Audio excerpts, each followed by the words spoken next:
Audio Jungle.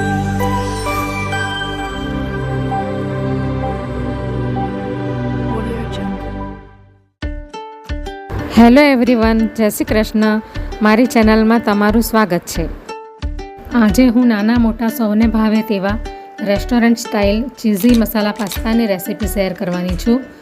આ રીતથી તમારા પાસ્તા ટેસ્ટમાં બેસ્ટ બનશે અને ઓછા સમયમાં તૈયાર થઈ જશે.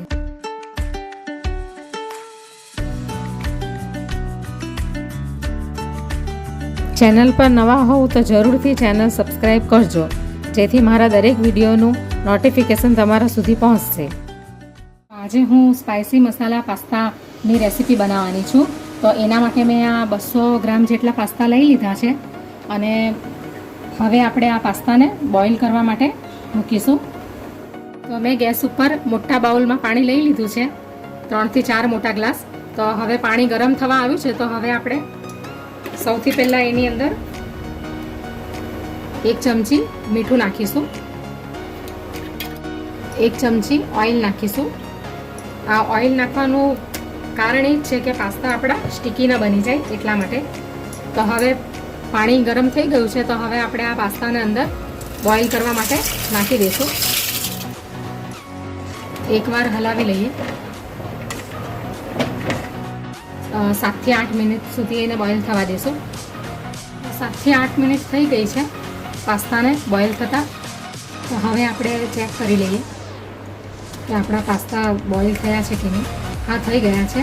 તો હવે આપણે એને ગેસ બંધ કરી દઈશું અને એક બાઉલમાં કાઢી લઈશું, કારણ કે એને વધારે ઓવરકુક નથી કરવાના. 80-90% જ એને બોઇલ કરવાના છે. હવે એને આપણે એક બાઉલમાં, જે હોલવાળી બાઉલ આવે છે ને, એમાં આપણે કાઢી લઈશું.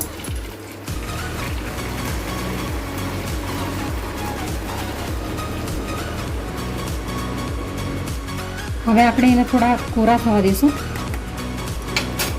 અને આ પાણી જે છે ને એ થોડુંક આપણે અડધા કપ જેટલું યુઝ કરીશું, એટલે આને ફેંકી નથી દેવાનું. તો હવે આપણે પાસ્તાની ગ્રેવી તૈયાર કરી લઈએ. તો એના માટે મેં પહેલાં એક બટર ક્યુબ લીધું છે અને એક મોટા ચમચા જેટલું આપણે ઓલિવ ઓઇલ નાખીશું અંદર. તમારે કોઈ પણ રિફાઇન્ડ ઓઇલ નાખવું હોય તો તમે નાખી શકો. હવે આપણે સૌથી પહેલાં અંદર આ ચોપ કરેલા કાંદા નાખીશું. તમારે બીજા કોઈ વેજીટેબલ્સ અંદર ઉમેરવા હોય તો તમે અંદર નાખી શકો. ફ્રેન્ચ બીન્સ છે અથવા કેપ્સિકમ છે, ગાજર છે, તો તમે નાખી શકો એ. હવે આપણે આ ચોપ કરેલા લસણ નાખીશું. 6-7 કળી છે અને આ 1 ઇંચ 1.5 ઇંચ જેટલું આ આદું છે અને આ 2 તીખા મરચાં છે. હવે આ બધું આપણે 2 મિનિટ સુધી એને સાતળવા દઈશું. હવે સ્વાદ અનુસાર અંદર આપણે મીઠું નાખીશું. પાસ્તામાં આપણે બોઇલ કરતી વખતે થોડું મીઠું નાખ્યું છે, એટલે માપસર મીઠું નાખવું. હવે મેં આ અડધી વાટકી જેટલી મકાઈ લીધી છે, એ નાખી દઈશું. ઓપ્શનલ છે, તમારે નાખવી હોય તો નાખવી, નહીં તો સ્કીપ કરી દેવી. એને પણ આપણે સાતડી લઈશું.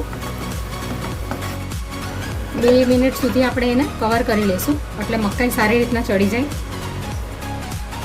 તો હવે 2 મિનિટ થઈ ગઈ છે, મકાઈ પણ કૂક થવા આવી છે. હવે આ એક નાનું ટામેટું લીધું છે, જેને મેં ચોપ કરી લીધું છે ઝીણું, એ પણ આપણે અંદર નાખી દઈશું. હવે આ મસાલા 1 ચમચી આ લાલ મરચું લીધું છે મેં, અને 1 ચમચી ધાણા જીરું લીધું છે, અને અડધી ચમચી હળદર લીધી છે, અને આ 1 ચમચી જેટલો ઓરેગાનો લીધો છે. તો એ પણ અંદર નાખી દઈશું. તમારે ઓરેગાનો છેલ્લે નાખવો હોય તો તમે છેલ્લે પણ નાખી શકો. હવે એક ચમચી જેટલો મેં ટમેટો સોસ લઈ લીધો છે અને અડધી ચમચી આ રેડ ચીલી સોસ છે. હવે આપણે બધું મિક્સ કરી લઈશું. ફરીથી એને કવર કરી લઈશું. 2 મિનિટ સુધી એને ચડવા દઈશું. 2 મિનિટ થઈ ગઈ છે. તો હવે આપણે ઢાંકણ ખોલી દઈશું. તો પાસ્તાની સરસ ગ્રેવી તૈયાર થઈ ગઈ છે અને એની અરોમા પણ સારી આવી રહી છે. તો હવે આપણે આ પાસ્તાને અંદર નાખી દઈશું. હવે આપણે એને મિક્સ કરી લઈશું. હવે જે પાણીમાં આપણે પાસ્તાને બોઇલ કરેલા હતા અને એ પાણી ફેંક્યું નથી, એને બચાવીને રાખેલું હતું, તો એમાંથી હું આ અડધો પોણો કપ જેટલો હું પાણી અંદર રેડી દઈશ, એટલે આપણા પાસ્તા જ્યુસી બનશે. હવે મિક્સ કરી લઈશું.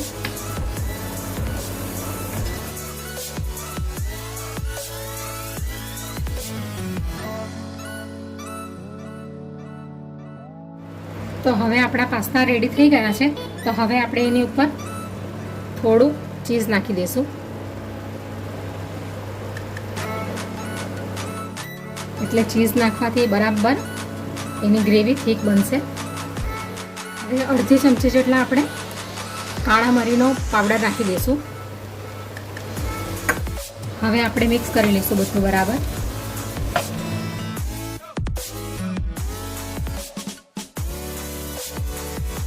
હવે આપણે ગેસ બંધ કરી દઈએ. આપણા પાસ્તા રેડી થઈ ગયા છે. હવે આપણે એને પ્લેટમાં કાઢી લઈશું.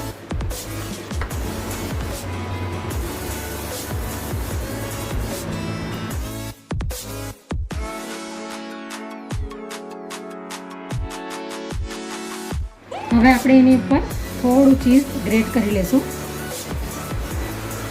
બહુ વધારે નથી નાખવાનું, ખાલી એને ગાર્નિશિંગ કરવા માટે.